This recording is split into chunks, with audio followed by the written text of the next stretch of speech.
It's the night before his chemistry exam, but Robert has only just begun to study. He reads and rereads sentences from his textbook that seem to be important and stays up most of the night. He's just hoping he's done enough to do well in the morning. Jess is also just starting her revision. She takes out her highlighter and highlights words in her revision guide that seem to be important. But will she have done enough? How will she do in the morning? But why do students do this? Perhaps they've got away with it in the past. But research shows that methods like that, reading and highlighting words, just aren't effective, particularly if you want to retain knowledge over a longer time. So what does research show to be effective? Well, the first thing is you need to plan out a revision strategy.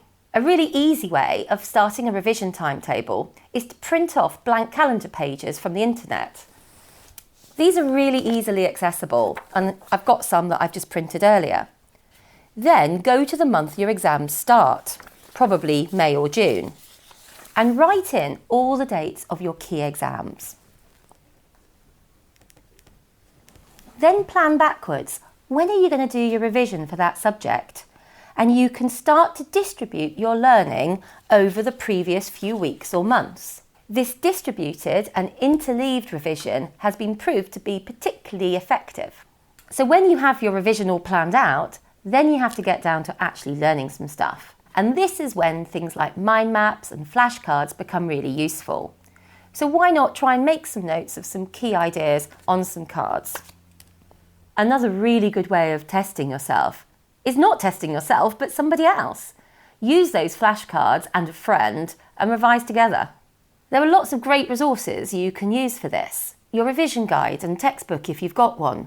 But also there's some online resources. BBC Bitesize is great, and so is a website called getrevising.co.uk where you can make your own flashcards. For science, there's also Science Shorts, which has great short explanations of some of the key principles. And for information on the required practicals for GCSE sciences, you can always go to Mumsbury Education. But surprisingly, that is not the most important part of your revision. Research clearly shows that the most important thing you can be doing is practicing.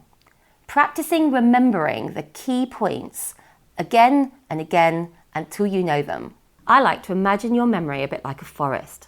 Imagine everything you have ever learned being hidden amongst the trees, and there are paths that take you to those bits of knowledge when you try and remember them. The thing is, if you haven't been to that bit of information recently, and if you haven't remembered it, the path to that piece of knowledge becomes overgrown. That means the next time you visit it, it's hard to get there. You've got to walk along that path and push through all the things which have overgrown the path and cut down all the brambles in your memory to retrieve that bit of information. It's there. You know that feeling when you've got a piece of knowledge and it's on the tip of your tongue but you just can't quite get it out? That's because it's there, but the path is overgrown. The way to get there is to walk that path lots of times. Every time you go there, you knock those weeds down and you make the path clearer. And that's why practice is so important. Every time you remember, you clear that path. And so the next time you go back to it, it's easier to get there again. So just remember, your memory forest is there, but you have to clear the paths to find the information. So where do you find the questions for this practice that you need? Well, there's lots of other good websites out there which give you that opportunity to test yourself. A great one is Seneca. You have to make your own account and you have to identify which course it is that you're studying. But then there's lots and lots of practice, short bits of information and then questions that keep repeating until you know the information. BBC Bitesize is great. It has lots of material that you can use to revise and then some exam-style questions that you can practice which are specific to your exam board. If you want to look at whole papers from previous years, a lot of these are available on mathsandphysicstutor.com. But you can also go to your exam board websites as well, and some past papers are available through those. If you're not quite sure where to find these, just ask your teacher. They also have access to lots of questions, so make sure you use your teachers as well. They're a really important resource. So good luck with your revision. It's not going to be fun, but you can do it as long as you start early, and I'm sure you will do your very best.